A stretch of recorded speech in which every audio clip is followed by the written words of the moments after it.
Hey everyone, welcome back to the channel and welcome to a new day. It is Friday afternoon, about 12:30, and I'm making lunch. We're having tomato soup on this cold day. Um, Temperatures are in the 20s with a real feel of like 10 to 12 degrees. So we're going to have a chilly weekend, and what better to have than tomato soup. So we'll have tomato soup with some butter bread for lunch. Yeah, just got back home from the vet with Gypsy. She had to get her booster shot for her Lyme vaccination. So she's doing really well. I'll talk more about, give more updates on Gypsy in a little bit. And pretty much what's going on here, which isn't much. So I'm going to finish making our tomato soup and I'll be back.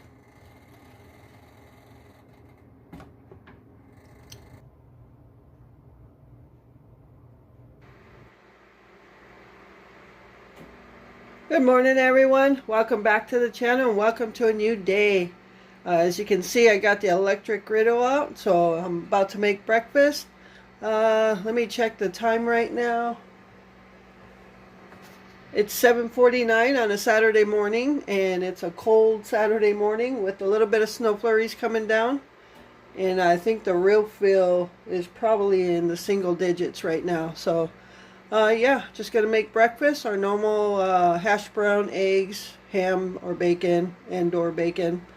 Listening to some Christmas music, and yeah, just gonna enjoy this wonderful cold Saturday morning. So, all right, not sure what's going on for today. I'll probably do some stuff in the kitchen. Got to get back in the kitchen and get back to organizing. Get some totes out of here, and so stay tuned. Okay, everyone, so I wanted to show you something when I'm cooking bacon here. One thing I hate is bacon that curls up. And so what I did, I took this little skillet. This is the miniature skillet, 6 inches. And the pieces over here on this side of the griddle are curling up. And I hate that. So I know you can buy like a flat thing where you can keep it on the bacon to keep it flat. But I really don't want to spend that money. So I just took this miniature griddle and laid it on top, so keeping my bacon flat. But yeah, you got to improvise sometimes. So yep, back to making breakfast and enjoying this cloudy, blustery, not too blustery, but cold morning on Saturday.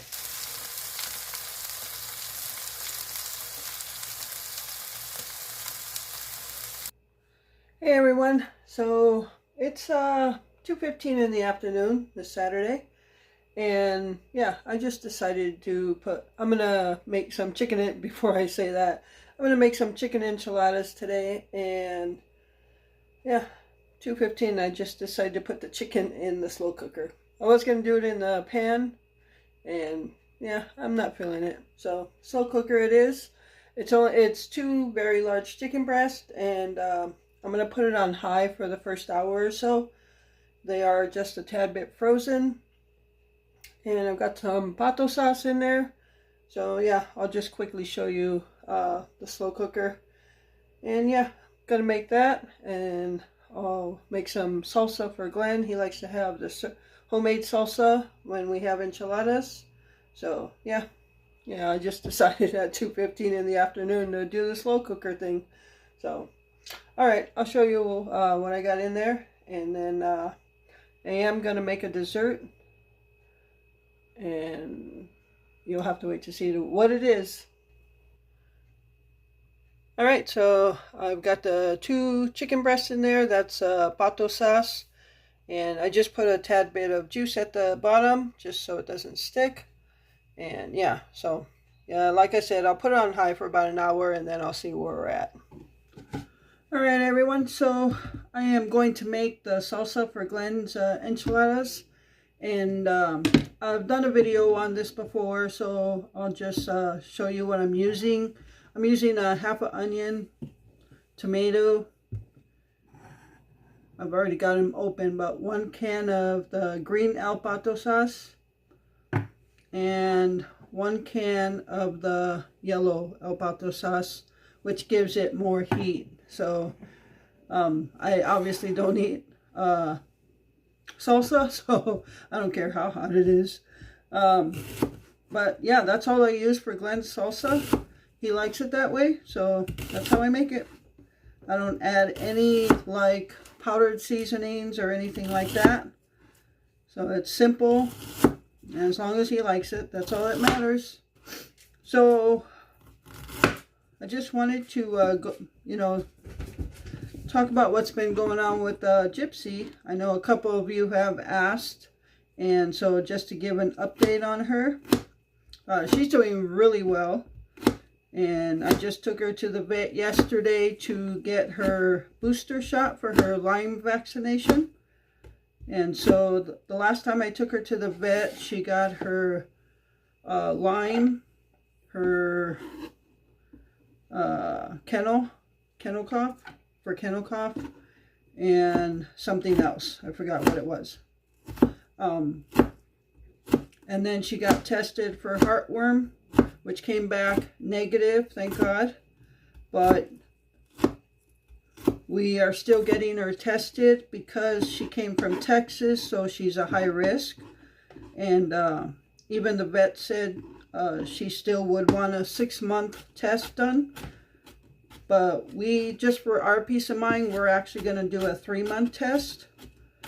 So in February, she'll be tested again for heartworm. On the rescue site where we rescued her or adopted her from, there was a story of another adoption where she got the dog tested for heartworm and it came back negative 2 or 3 times. And then on the last time it came back positive. And that dog also was from Texas. So yeah, that kind of scared us a little bit. So we just, for our own peace of mind, we just want to make sure she's good to go. So yeah, but she's been doing well. The last time I really even talked about her was her bout with diarrhea. And I had her on the bland diet with rice and chicken and pumpkin. And she did well with that. But then the diarrhea kept coming back. It would go away, come back, go away, come back. But there was nothing else wrong with her. So I just kept putting her back on the bland diet and just slowly trying to bring her dry food back in. So, and she actually just really got over completely so far about a week ago. And the last time when I talked about her diarrhea, I said she's doing better. But after that, it kept coming and going. And I didn't want to keep, saying, oh, she's doing better. Oh, it's back, blah, blah, blah. So yeah, it's been about a week. We actually put her on, as you saw in that one video, we put her on the slow feeder. And she's doing really well with that. And her stools have actually been really normal now. So gonna pray it stays that way, but she's doing very well. And she's only got one more class left of her basic obedient and basic manners or whatever. She's doing really well in that class too. She was kind of ahead of the game in that class because she already knew most of the commands, and we were already teaching her like a lot of stuff like leave it and things like that, where we put her treats down and we tell her to leave it and she can't get it until we say okay. So we were already teaching her all that before they even got to that part in the class, which was the last class. So she's been to 4 classes now, and she's got one more. Not next week. She's off Thanksgiving week. We're off. The week after Thanksgiving is her last class, and she graduates. So I think that's it for the onions.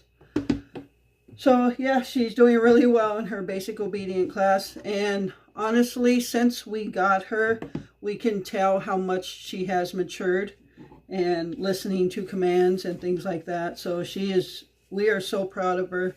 She just like, she just brings big smiles to our faces. But she is comical.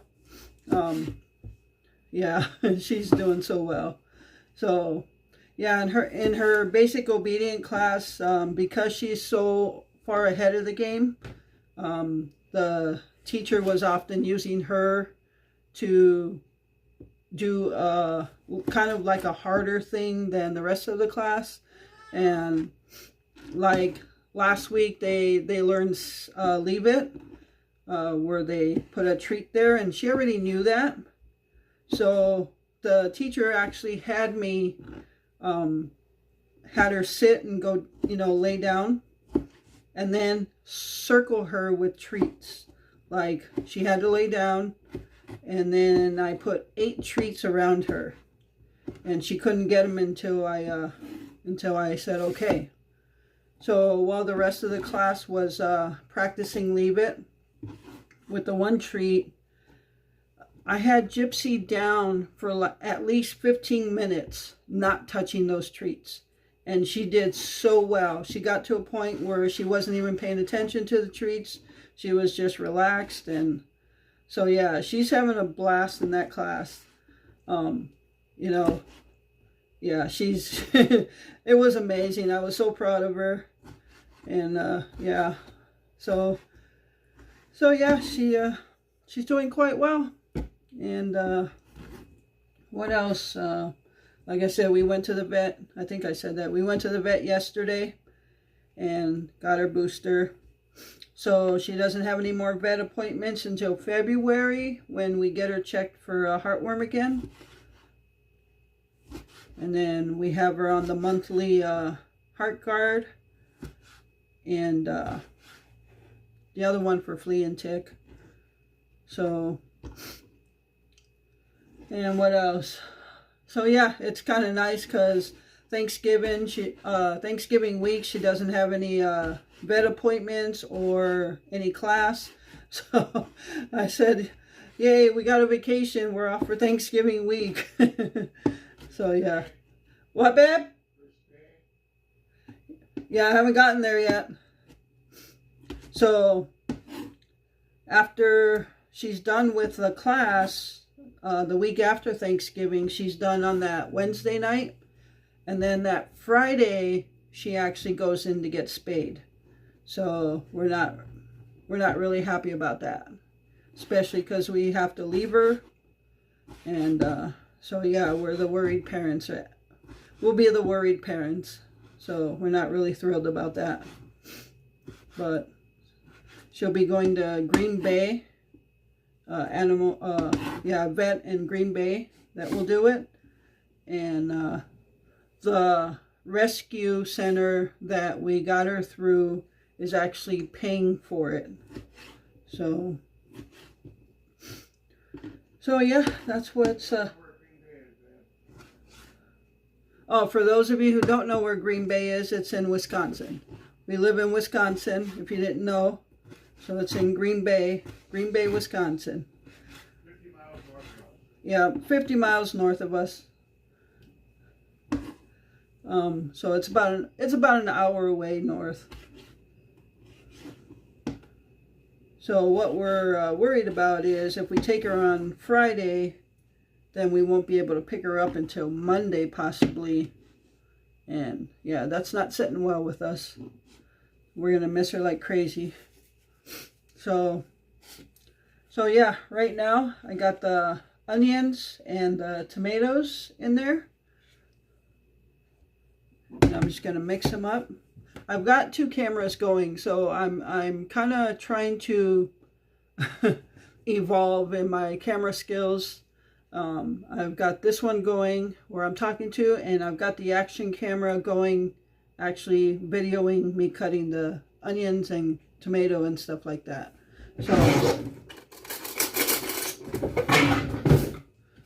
So yeah, that's what's been going. We had our first snow the other day. Prayers for everybody in Buffalo, New York. Hope you get through this okay. 6 feet of snow is wow. Yeah, wow. We didn't get any accumulation. It stuck a little bit, enough to discover that Gypsy loves the snow. So yeah, she would stay out all day if she could in the snow. So as the snow, you know, dries up and it forms the ice pieces, she likes to pick those up and toss them around and chase them and things like that. So yeah, I had her outside for a while today. It is cold today. I think the low right now, the real feel is like 5 degrees, but it is windy and cold. And it's going to be like that tomorrow as well. And then I think Monday or Tuesday it starts warming up back into the 30s. Yeah, that's warm to us now, 30s and low 40s. So now I'm just going to throw in the pato sauce.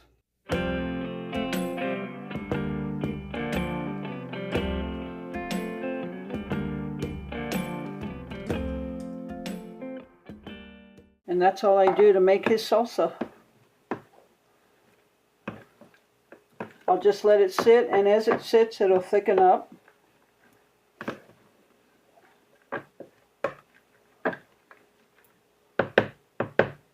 And that's it. Okay, so I'm done making the salsa, but yeah, that's an update on Gypsy. She's doing really well. She's making us laugh. Loving the snow. She's loving winter, so that's good. Like I said, I took her outside for a little while today in the backyard so she can like run around a little bit and get her fill of the ice chunks out there. But I can't wait till we get accumulations to see what she's really going to do in that. But all right, chicken's not quite done yet in the slow cooker. Salsa's done. I'm going to grate some, shred some cheese right now. And then the dessert I'm going to make is the one I talked about where Glenn's mom used to make it, and then we made it, but we haven't made it in a long time. Some apples with the Pillsbury biscuits, some brown sugar, and probably top it with some pecans. But I'm not going to do that until we're ready to eat it, because it's one of those desserts that if it sits, it gets crappy. So you got to make it when you're just about ready to eat it. So that'll be later on. And yeah, I'm going to get to shredding some cheese, and I'll be back.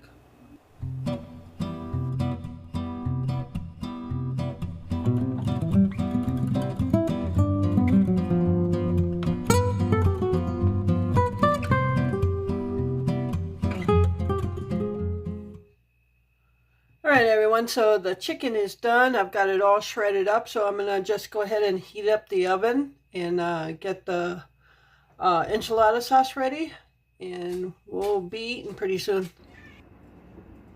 Alright everyone, so I am ready to, I'm just warming up the enchilada sauce. This is just from a can. I've stated this before. I've tried to make my own before, and we just didn't like the taste. I didn't like the taste. Glenn didn't like the taste. We do like the taste of the canned one. And we use, let me get the can.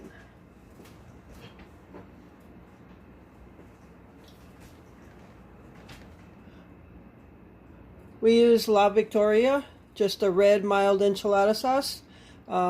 As you figured out, I don't like heat.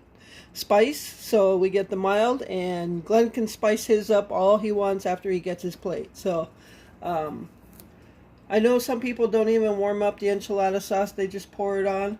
And I've got oil here, so I first put the corn tortillas. I usually make 3 each, so I got them over here, and I'm taking advantage of this large burner that doesn't work at all, and to put a plate there.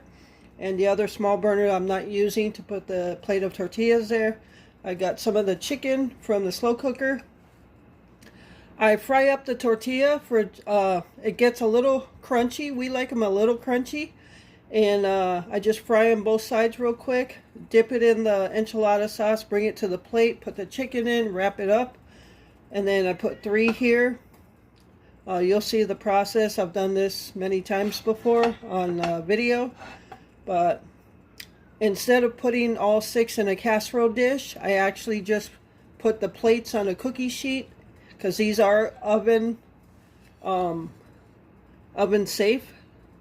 So yeah, I just instead of dirtying another casserole dish, I just put them on here, put these on a cookie sheet, and put them in the oven just like that.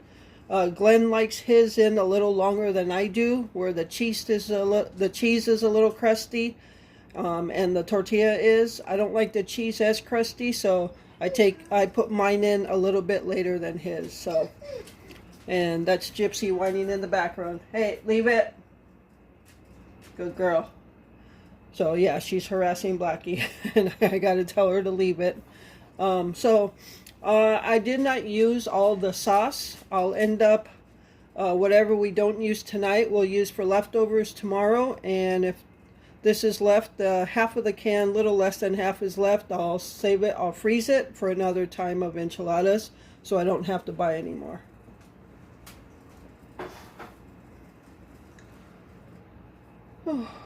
Yeah, people do enchiladas in different ways. This is just how I do them.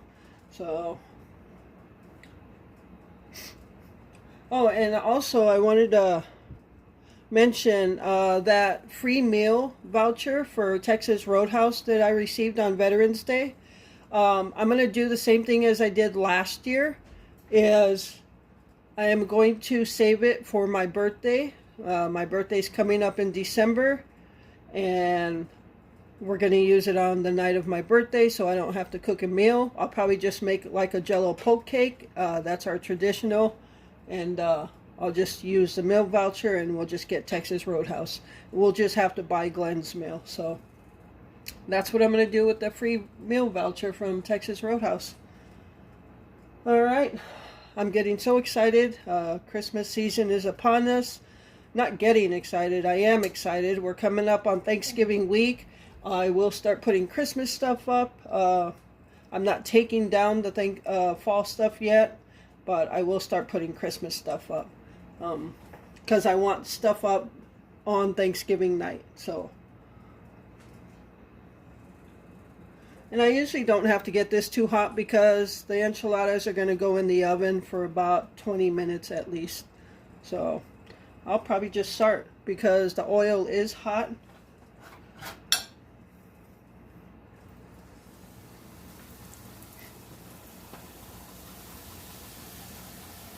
I just usually pick up the plate because once I put it in the sauce, I put the plate right here to catch it.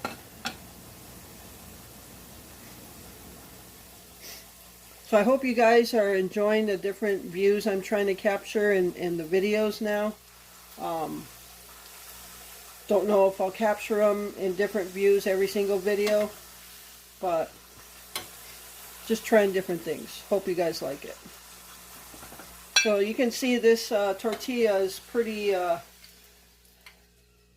stiff there. So now I'm just gonna throw it in here,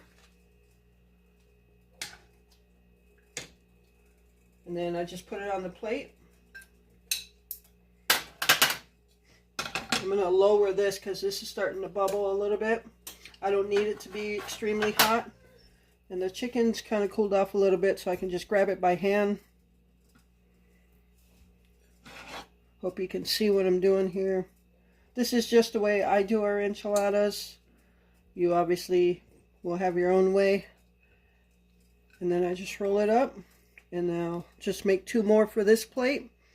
And usually after each one, I just go quickly rinse off my fingers so I can handle the next one. So that's all I do. So I will be back when I'm done.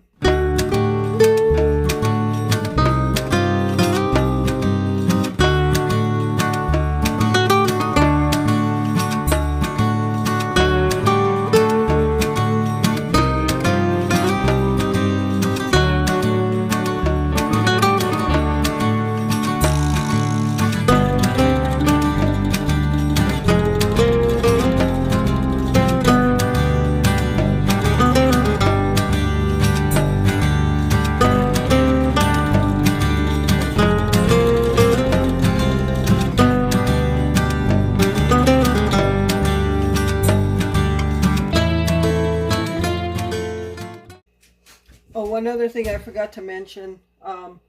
we don't like a lot of enchilada sauce on it when I put it in the oven. So that's why I do it the way I do it, because the grease pretty much makes this a little thinner, more thinner than it is. And when I go to put the cheese on, I do not add any more enchilada sauce to the enchiladas. This is all it gets. And that allows it also to get a little more on the crispy side like we like it.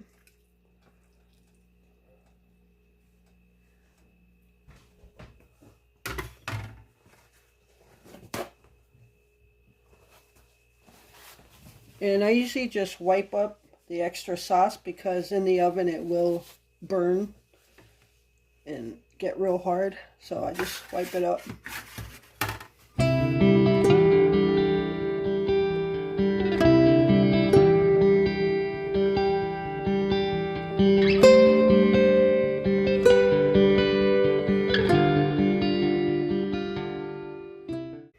Okay, so Glenn's is ready to go in the oven. I'm going to put his in first. Probably 10 minutes later, I'll put mine in. That'll be enough to melt my cheese really good. And but his is going to get a little more crispy. So it's already sitting on the cookie sheet here.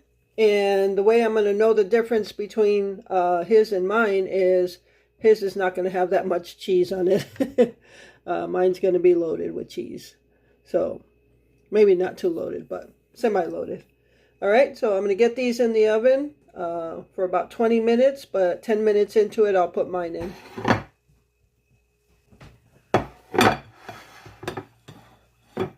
Can you tell whose is whose? With the difference in the amount of cheese there? All right, we are ready to eat, so I'm going to get these to Glenn, and I'm going to sit down and eat mine before they get cold. Glenn, we're just going to have sour cream, and Glenn will have his salsa. I don't have any avocados for guacamole or anything like that, but that's okay. Sour cream's just fine. All right. Stay tuned for the dessert I make later.